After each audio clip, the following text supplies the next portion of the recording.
Students and this is Varsha Singh from Achievers Academy. So आज जो हमारा लेक्चर है वो क्लास 8 के लिए है। क्लास 8 की हनी ड्यू बुक से हम पहला चैप्टर जो है the best Christmas present in the world वो स्टार्ट करने जा रहे हैं। So before we start the lecture I would request all the students कि जब आप चैप्टर पढ़ें तब आप अपनी टेक्स्ट बुक्स अपने साथ रखें सो दैट आप इजीली रिलेट कर पाए जो भी मैं आपको बता रही हूँ। So as you can see here मेरा जो पहला चैप्टर है the best Christmas present in the world. So यहाँ पे ये जो चैप्टर है this whole chapter is about a war between the British and the Germans which held in 1914. So as you know history की बात हो रही है, यहाँ पे पास्ट की बात हो रही है। तो जब भी हम पास्ट की बात करते हैं तो डेट्स बहुत इंपॉर्टेंट होते हैं। तो यहाँ पे आपके सामने कुछ डेट्स बताए गए हैं, ठीक है। So as you can see here the first date is 4 July 1776. So what is this 4 July 1776 about? So 4 July 1776 को अमेरिकन डिक्लेरेशन ऑफ इंडिपेंडेंस हुआ था। Now the second one 17 December 1903. This is again a date to remember about Wiblur and Orville Wright made the first flight remaining in the air. सिर्फ उन्होंने flight ली थी जो कि 12 seconds के लिए ही हो पाई थी, ठीक है, एंड कवरिंग 120 फीट। तो ये वो डेट है। Then the next date is 6 August 1945. This is the date जिस दिन जिसको हिरोशिमा डे भी कहा जाता है, जब हिरोशिमा एंड नागासाकी पे जो बॉम्ब हुआ था वो ड्रॉप किया गया था। द नेक्स्ट वन इज 30 जनवरी 1948. ये एक डे है जिस दिन एसिनेशन हुआ था महात्मा गांधी का, ठीक है। एंड जो आपका नेक्स्ट है 12 अप्रैल 1961. इसमें जो आपका यूरी गागरिन है वो फर्स्ट ह्यूमन हुए थे जो अर्थ के ऑर्बिट पे थे, right. And the last date is 20 जुलाई 1969. इसमें नील आर्मस्ट्रॉन्ग जो थे वो फर्स्ट ह्यूमन थे to set his foot on the moon. So इस तरीके से कुछ डेट्स दी गई हुई है, ठीक है। चलिए तो हम अपने चैप्टर की तरफ चलते हैं। सो ये जो चैप्टर है ये एक्चुअली एक नरेटर के बारे में है। एक नरेटर जो कि एक अपने क्रिसमस प्रेजेंट के लिए, क्योंकि उसके पास पैसे नहीं हैं, तो वो एक ओल्ड डेस्क लेने जाता है। उस ओल्ड डेस्क में उसे एक लेटर मिलता है जो कि एक इंग्लिश सोल्जर है जिम मैकफर्सन उनका है, जिन्होंने अपनी वाइफ कॉनी मैकफर्सन के लिए लिखा है। एंड ये पूरी स्टोरी उसी लेटर के ऊपर है, ओके। सो यहाँ पे एक रिलेशन बताया गया है किस तरीके से प्रेजेंट और पास्ट को लेके। ऑथर जो कि प्रेजेंट में है और वो लेटर जो उन्हें मिलता है वो पास्ट के बारे में, वो भी एक ऐसा पास्ट जिसमें जो एक वॉर हुआ था उसके बारे में है, ब्रिटिश एंड जर्मनी के बीच में 1914 में। और वो एक लेटर था जिसे उसी के एक सोल्जर जो थे जिम मैकफर्सन उन्होंने लिखा है, ठीक है, वो उन्हें वहाँ मिलता है। So the whole story is about that. So let's start. I will try to summarize the things because the chapter is too long actually. So as you can see here यहाँ पे लिखा है I spotted it in a junk shop in Bridport. Okay, he spotted that in a junk shop in Bridport. Bridport actually क्या होता है? Bridport एक market है डॉसेट में जो कि इंग्लैंड में है, ओके। सो यहाँ पे बताया हुआ है उसके बारे में। सो ऑथर क्रिसमस प्रेजेंट के लिए जंक शॉप में जाते हैं क्योंकि उनके पास इतने पैसे नहीं होते कि वो एक फर्स्ट हैंड टेबल ले सके। टेबल नहीं, एक्चुअली रोल टॉप डेस्क बोला गया है। तो what does role top desk means? So role top desk का मतलब होता है, यहाँ पे रोल टॉप डेस्क का मीनिंग है एक डेस्क जो कि फ्लेक्सिबल है, जिसका जो कवर है वो फ्लेक्सिबल है, उसे आप स्लाइड कर सकते हो, ठीक है। So the man said it was early 19th century and oak and I had wanted one but they were far too expensive. वो ओक से बना हुआ था और बहुत ही ज़्यादा रिच लग रहा था, उन्हें वो चाहिए था बट फर्स्ट हैंड उनके लिए बहुत एक्सपेंसिव था, इसलिए उन्होंने डिसाइड किया कि वो ये वाला लेंगे। बट जो ये वाला था टेबल वो बहुत ही ज़्यादा बुरी कंडीशन में था, बहुत सारे उसके पीसेस हो गए थे, उसके लेग्स जो थे वो क्लम्सली मेंडेड थे, मतलब उतने ज़्यादा नीट एंड क्लीन नहीं थे। उसके ऊपर स्कॉच मार्क्स थे, स्कॉच मार्क्स मतलब जलने के निशान थे उसके ऊपर। एंड क्योंकि उनके पास ज़्यादा पैसे नहीं थे स्टिल उन्हें वो लेना पड़ रहा था एंड उन्होंने डिसाइड किया कि वो उसे लेंगे। I paid the man and brought it back to my work home at the back of the garage. I began to work on it. तो उन्होंने सोचा इसमें थोड़े बहुत डैमेजेस हैं, मैं इसको रिपेयर करके इसे यूज़ कर सकता हूँ, इसलिए वो उसे ले आते हैं और अपने गराज में लाके वो उस पर कुछ चेंजेस करने लगते हैं जिससे वो उसको ठीक कर देंगे। I remove the role top completely and pulled out the drawers. वो लेके जाते हैं, उसका जो ऊपर का मूविंग पोर्शन होता है टॉप उसे रिमूव करते हैं एंड उसके ड्रॉर्स को चेक कर रहे होते हैं. The winner had lifted almost everywhere. Winner क्या होता है? विनर एक थिक लेयर होता है प्लास्टिक का जो जो डेकोरेशन के लिए वुड पे लगाया जाता है, और काइंड ऑफ सस्ती जो लकड़ियाँ होती हैं उन पे, तो वो पूरी तरीके से बिगड़ चुका होता है, तो वो उसको ठीक करने का ट्राई करते हैं। Let's move further. सो यहाँ पे आप देख सकते हैं, सो जब वो देखते हैं उसको, तो टेबल को देख के उन्हें ऐसा लगता है कि पूरी तरीके से डैमेज हो चुका है, और ये जो डैमेज जो है वो फायर एंड वाटर दोनों के वजह से हुआ है, और ये टेबल पूरी तरीके से वहीं पे डिस्ट्रॉय हो रखा है। बट स्टिल वो ट्राई करते हैं उसको फिक्स करने का। वो धीरे धीरे सारी चीज़ें चेक कर रहे होते हैं। जब वो चेक करते हैं तो सारे ड्रॉर्स ओपन करते हैं, बट एक लास्ट जो ड्रॉर होता है वो ओपन नहीं होता है। तो वो उसको ट्राई करते हैं फाइंड करने का, और वो जब उसको बहुत खींचते फाइनली वो निकल आता है। बट जो लास्ट ड्रॉर होता है उसके अंदर एक और सीक्रेट ड्रॉर होता है, और ये जो सीक्रेट ड्रॉर होता है उसके अंदर एक स्मॉल ब्लैक कलर का टिन बॉक्स होता है, जो कि अच्छे से सेलो टेप किया होता है टू द टॉप में, और एक पेपर उसके ऊपर लगाया होता है जिसमें कुछ रनिंग हैंड राइटिंग में या शेकी हैंड राइटिंग में कुछ चीज़ें लिखी होती हैं, जिसमें लिखा होता है Jim's last letter received on January 25, 1915। So ये उस पर लिखा होता है, और उस पर एक और चीज़ लिखी होती है, to be buried with me when time comes. So ये लिखा होता है उस पर कि, और ये उसका लास्ट लेटर है, और जब भी उनका डेथ टाइम नज़दीक आएगा तब उनके साथ ही इस लेटर को उन्हें दफनाना है। तो जो हमारा ऑथर होते हैं वो इस चीज़ को पढ़ते हैं, एंड वो समझ नहीं पाते कि ये किसका है, और वो क्यूरियस हो जाते हैं ज़्यादा उस लेटर को पढ़ने के लिए। बट देन उनको याद भी आता है कि किसी का लेटर पढ़ना अच्छी बात नहीं होती है, बट वो जो शेकी हैंड राइटिंग से उसके ऊपर चीज़ें लिखी हुई थी लास्ट लेटर, वो उनको और ज़्यादा इनकरेज करता है उसे पढ़ने के लिए। एंड वो टिन बॉक्स को खोलते हैं, और वहाँ पे एक लेटर होता है जिसके टॉप में लिखा होता है Mrs Jim Macpherson 12 Copper Beeches Bridport Dorset. तो ये ब्रिडपॉट का एड्रेस पे दिया हुआ एक लेटर था, और ये लेटर दिसंबर 26, 1914 को लिखा गया है। And after so much eagerness, wait करने के बाद भी उनसे वेट नहीं होता है, एंड वो उस लेटर को अनफोल्ड करते हैं पढ़ने के लिए। So this is the second part of the story, जहाँ पे वो लेटर को पढ़ते हैं, and the letter starts with dearest Connie. ये लेटर कोनी को लिखा गया था, ठीक है। और इस लेटर में जो जिम मैकफर्सन जो कि सोल्जर हैं, जिम मैकफर्सन कौन है, I would like to tell you about this. Jim McPherson एक लीडर है, एक सोल्जर है इंग्लिश ट्रूप में, ठीक है। और वो उसमें जाने से पहले वो एक स्कूल टीचर थे डॉसेट में, जो कि इंग्लैंड में है, वेस्टर्न इंग्लैंड में है। सो यहाँ पे वो लेटर लिख रहे हैं कॉनी को। उन्होंने लिखा है कि वो आज बहुत खुश हैं, उनका माइंड बहुत खुश है, और वो बहुत ही अच्छे मूड में हैं। वो कुछ चीज़ें कॉनी से शेयर करना चाहते हैं। वो उन्हें बताना चाहते हैं कि आज जब सुबह सुबह वो अपने ट्रेंचेस में खड़े थे। ट्रेंचेस का मीनिंग क्या होता है? ट्रेंचेस का मीनिंग है यहाँ पे जो डिचेस, जो गड्ढे होते हैं जो सोल्जर्स छुपने के लिए बनाते हैं चेक पोस्ट पे, वो थे। तो वो बता रहे हैं कि किस तरीके से क्रिसमस मॉर्निंग है, और सब कुछ वैसा ही है, ब्यूटीफुल मॉर्निंग, बहुत ठंडा है, everywhere the frostiness is there, and सब अपने अपने ट्रेंचेस में है। बट बहुत अजीब सी चीज़ एक हुई आज, और वो उन्हें बताना चाहते हैं। वो उन्हें ये बताना चाहते हैं कि आज वो चाहते थे कि ये शुरुआत वो करे, बट फ्रिट्स, जो कि जर्मन सोल्जर्स को एक निकनेम से बुलाया जाता है, फ्रिट्स, तो जो फ्रिट्स हैं उन्होंने बिगिन किया। ये सोल्जर्स हैं, दोनों अपने अपने साइड पे हैं, एंड स्टार्ट वो करते हैं।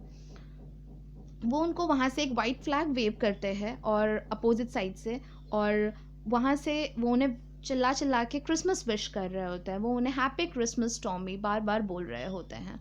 एक बार के लिए बहुत ग्लैड होते हैं, उन्हें बहुत अच्छा लगता है वो देख के, बहुत खुशी होती है, और थोड़ा सा गिल्ट भी होता है कि ये चीज़ वो भी कर सकते थे। क्रिसमस के जो विशेज़ हैं वो भी अपने साइड से दे सकते थे, बट क्यों इनिशिएट उन्होंने नहीं किया। But at the same time सब कुछ भूल के वो उन्हें सेम टू यू विश करते हैं, and this is how it is done. And later on देखते हैं कि कुछ जो लोग हैं ग्रे कोट्स में, वो उनकी तरफ वाइट फ्लैग वेव कर रहे हैं और धीरे धीरे उनकी तरफ बढ़ते आ रहे हैं, और उन्हें इंस्ट्रक्ट कर रहे हैं कि शूट मत करो, इट्स अ पीस थिंग, ठीक है। वो एक पीसफुल चीज़ की तरफ इंडिकेट करते हैं, और वो धीरे धीरे आगे बढ़ रहे होते हैं। जो जिम होते हैं उनको इसमें कोई प्रॉब्लम नहीं होता, बट अगेन क्योंकि वो अपनी जो आर्मी है उसके लीडर हैं, तो उन्हें उनकी सेफ्टी का ध्यान रखना है। तो वो कहीं ना कहीं उनके दिमाग में ये हो रहा होता है कि कहीं ये कोई ट्रिक तो नहीं है, सडनली ये चीज़ें क्यों इस तरीके से हो रही हैं, और वो अपने सोल्जर्स को गाइड करते हैं कि अपना हेड नीचे रखो एंड डोंट मूव, ये एक ट्रिक हो सकता है। बट लेटर ऑन जब उसमें से जर्मन सोल्जर्स में से एक इंसान आता है और वो दूर से अपनी बॉटल को वेव करता है और उसे बताता है कि it's a Christmas day Tommy and we should celebrate, and वो उसे बताता है कि हमारे पास सॉसेजेस हैं, हमारे पास ड्रिंक है, व्हाई नॉट सेलिब्रेट। और इस तरीके से वो सब उनकी तरफ बढ़ते हैं और उन्हें बताता है कि हमारे पास राइफल्स नहीं है, तो ये भी समझ जाते हैं कि finally we are not having in anything like fight, and वो भी अपने वेपन्स छोड़ के आगे उनकी तरफ बढ़ते हैं। So as you can see here, all along their line and ours, I could see men walking slowly towards one another. Grey coats, khaki coats, meeting in the middle. Gym Connie को बताते हैं कि उनके लिए ये जो view है वो बहुत ही ज़्यादा अम्यूजिंग है, बिकॉज दो लोग जो हमेशा वॉर करते हैं, एक खाकी कोट्स एक ग्रे कोट्स, वो दोनों एक साथ एक वे में एक दूसरे की तरफ बढ़ रहे हैं और एक दूसरे से मिल रहे हैं। वॉर के बीच में जहाँ पे वो कभी एक दूसरे से वॉर किया करते थे, वहाँ पे वो पीस बना रहे हैं और ये चीज़ बहुत ही ज़्यादा अच्छी थी उनके लिए। वो कोनी को कहते हैं कि you can not imagine dear Connie, मेरे को ऐसी फीलिंग्स आ रही थी जो मैं तुमको वर्ड्स में नहीं बता पाऊँगा। फ्रिट्ज जो ऑफिसर था वो सामने से आया और उन्होंने आके मेरे सामने हाथ बढ़ाया एंड उन्होंने खुद को इंट्रोड्यूस किया कि उनका नाम हैंस वुल्फ है, एंड एक्चुअली वो आर्मी से पहले वो एक ऑर्केस्ट्रा में थे और सेलो प्ले करते थे, ठीक है, एंड वो उन्हें आके क्रिसमस विश करते हैं। Captain Jim McPherson, I replied and a happy Christmas to you too, I am a school teacher. तो जो जिम होते हैं वो भी हैंस वुल्फ को खुद को इंट्रोड्यूस करते हैं। वो बताते हैं कि वो कैप्टन है जिम मैकफर्सन, जो कि यहाँ पे हैं, और इससे पहले वॉर से पहले वो एक स्कूल टीचर थे डॉसेट में, जो कि वेस्टर्न इंग्लैंड में है। तो जो हैंस वुल्फ होते हैं वो काफ़ी ज़्यादा फैसिनेटेड होते हैं डॉसेट को लेके, तो वो उन्हें कहते हैं कि डॉर्सेट अच्छी जगह है, और फिर वो उनसे उनका जो रम होता है, राशन होता है, सॉसेजेस होते हैं, वो शेयर करते हैं, वो काफ़ी टाइम बात करते हैं। जिम होते हैं वो कोनी को कहते हैं कि कोनी पता है, जो हैंस वुल्फ की इंग्लिश होती है वो इतनी परफेक्ट होती है कि ऐसा लगता है कि वो डॉर्सेट से है, बट अजीब तो ये है कि वो कभी डॉर्सेट गए ही नहीं हैं। वो डॉर्सेट कभी नहीं गए हैं, बस उन्होंने डॉर्सेट के बारे में अपने स्कूल जो भी पढ़ा है वो स्कूल्स में पढ़ा है, एंड इवन और अपने बुक्स में पढ़ा हुआ है। उनकी जो फेवरेट राइटर हैं वो है थॉमस हार्डी, जिसकी उन्होंने बुक पढ़ी है far from the marrying crowd, उसमें से उन्होंने ये सब कुछ जाना है। बहुत ही ज़्यादा अजीब है ये कि वो कभी नहीं आए हैं फिर भी उन्हें इतना कुछ यहाँ के बारे में पता है। फिर वो उनके बारे में और भी चीज़ें बताते हैं कि जो हैंस वुल्फ है उनकी एक वाइफ है, एक बेटा है जो कि जो 6 मंथ का है और वो अभी बॉर्न हुआ है, वो उससे मिल नहीं पाए हैं और वो जल्द ही ये वॉर ख़त्म करके उनसे मिलने जाएंगे। टाइम कैसे चला गया पता ही नहीं चला, सब लोग हंस रहे हैं, बातें कर रहे हैं, ड्रिंक्स एंड ईटिंग एंड ये सारी चीज़ों के बीच में टाइम यूं ही जा रहा है। उन्होंने जो जिम होते हैं उन्होंने अपना क्रिसमस केक और जो मार्जिपन उनका बेस्ट ड्रिंक है जो उन्हें बहुत पसंद है, sugar and eggs and almond से जो बनता है, वो उनके साथ शेयर करते हैं। एक्चुअल में एक क्रिसमस पार्टी होती है जो वो बहुत खुशी खुशी इंजॉय कर रहे होते हैं। तभी अचानक से एक इंसान आता है और वो आके कहता है कि चलो फुटबॉल खेलते हैं, एंड सडनली सब लोग अपने अपने कोट्स उतार देते हैं और कोच से दोनों साइड पे 2 गोल पोस्ट बना लेते हैं एंड एक फुटबॉल मैच शुरू हो जाता है। एंड सब चीयर कर रहे होते हैं, क्लैपिंग कर रहे होते हैं, चिल्ला रहे होते हैं, अपने फीट्स को स्टैम्प कर रहे होते हैं। बहुत ही अच्छा सा एक एटमॉस्फेयर वहाँ पे बन गया होता है। लग ही नहीं रहा होता है कि ये 2 अलग अलग लोग हैं जो एक दूसरे से वॉर करते हैं, एंड उनके बीच में कुछ भी अलग नहीं था, सब कुछ सिमिलर ही तो था। वो भी अपनी फैमिली के लिए उतना ही प्यार करते हैं और हम भी अपनी फैमिलीज़ के लिए ही यहाँ पे हैं। सो उन्हें वो चीज़ बहुत ज़्यादा टच करती है एंड वो ये चीज़ कोनी से शेयर करते हैं। वो उन्हें ये भी बताते हैं कि आज हम दोनों के बीच में जो एयर है, जो एटमॉस्फेयर है, वो भी तो एक ही है, फिर हम अलग क्यों हैं। जो जिम होते हैं वो थोड़ी देर तक वो चीज़ें देखते हैं एंड फिर I think this is how we should resolve this war, a football match.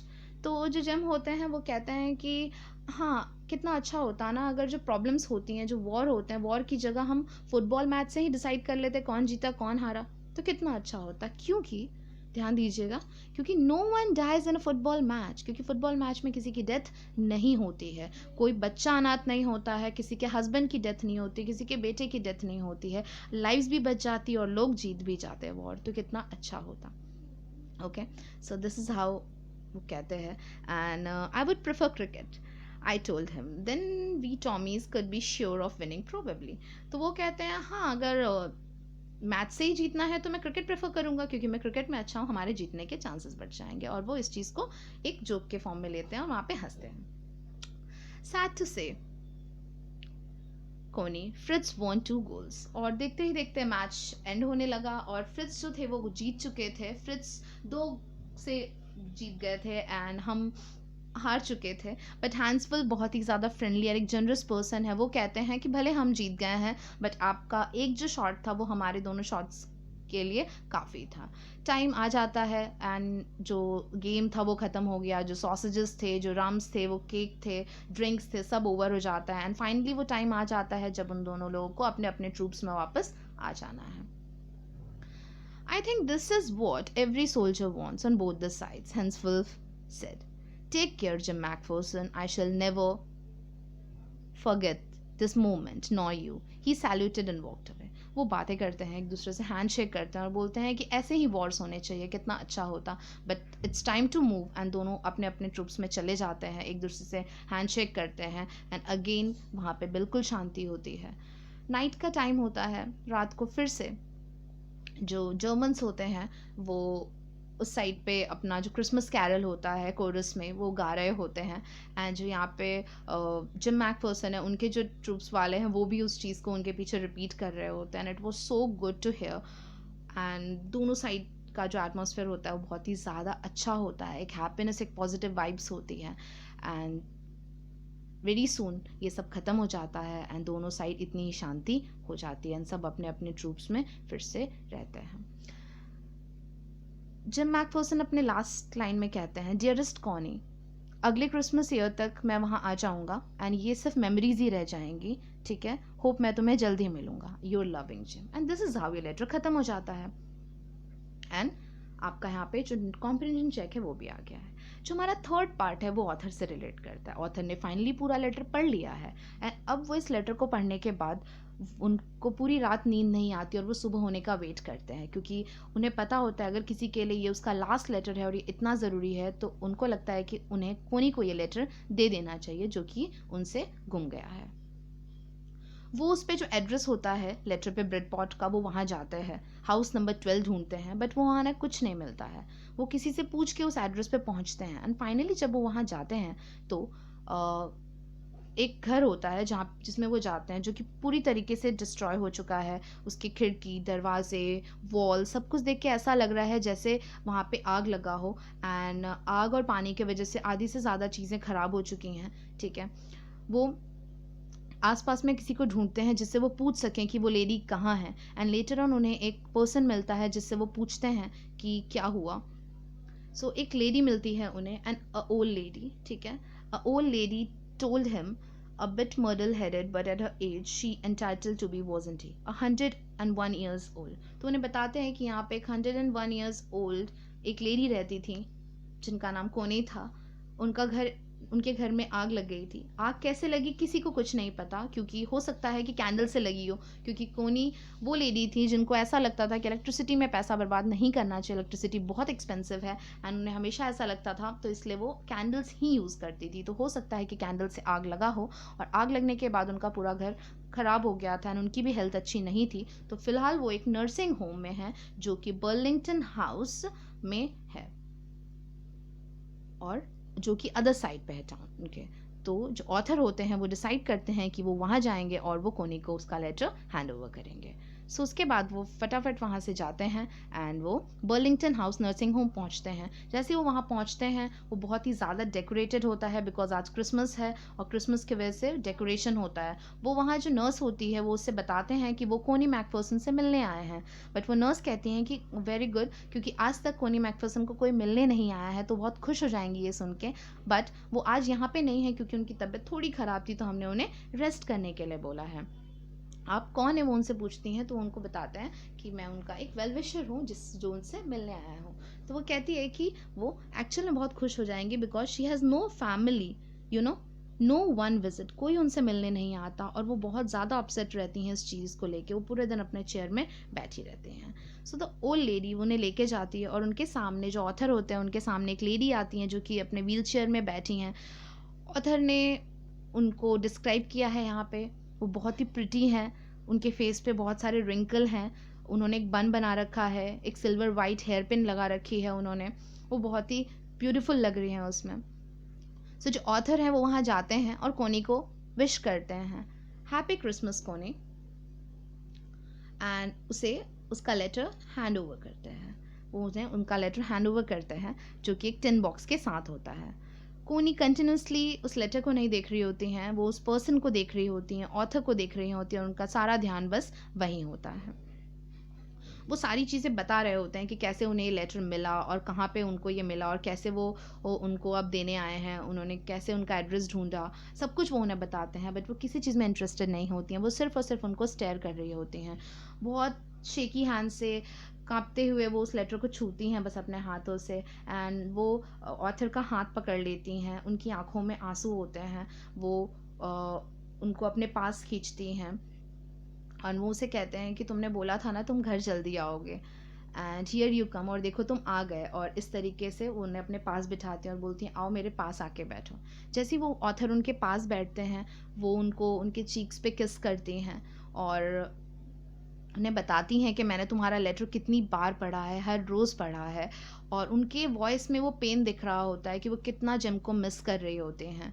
और जबकि अब तुम वापस आ गए हो, तो अब मैं तुम्हारे साथ अपना क्रिसमस सेलिब्रेट करूँगी, मैंने इस डे का बहुत ही ज़्यादा वेट किया है। ये देखो मैंने तुम्हारे लिए क्रिसमस केक और मार्जिपान दोनों जो कि तुम्हारा फेवरेट है वो बना के रखा है। जो ऑथर होते हैं उन्हें पता होता है कि वो जिम नहीं है, बट क्योंकि कोनी इतनी खुश होती है इतने दिनों बाद ऑथर को जिम की तरह समझ के, तो वो नहीं चाहते हैं कि वो उसको रियलिटी बताएं और उसकी हैप्पीनेस उससे छीने, इसलिए वो जो भी चीज़ें बोल रही होती हैं ऑथर बस उसको चुपचाप सुन रहे होते हैं। एंड दिस इज़ हाउ ये आपका जो सबसे टचिंग स्टोरी है, the best Christmas present in the world, ये ख़त्म होता है। एंड ऑब्वियसली आपको पता चल गया होगा कि ये चैप्टर का नाम जो है the best Christmas present in the world वो क्यों है, और ये जो स्टोरी है वो उस टाइटल को जस्टिफिकेशन दे रही है या नहीं दे रही है। सो दिस इज़ हाउ ये चैप्टर ख़त्म हो रहा है। एंड इसके बाद हमारे comprehension check and working with text है, जिसके क्वेश्चन आंसर्स एंड समरी मैं आपको नेक्स्ट लेक्चर में फॉरवर्ड कर दूँगी। So have a nice day.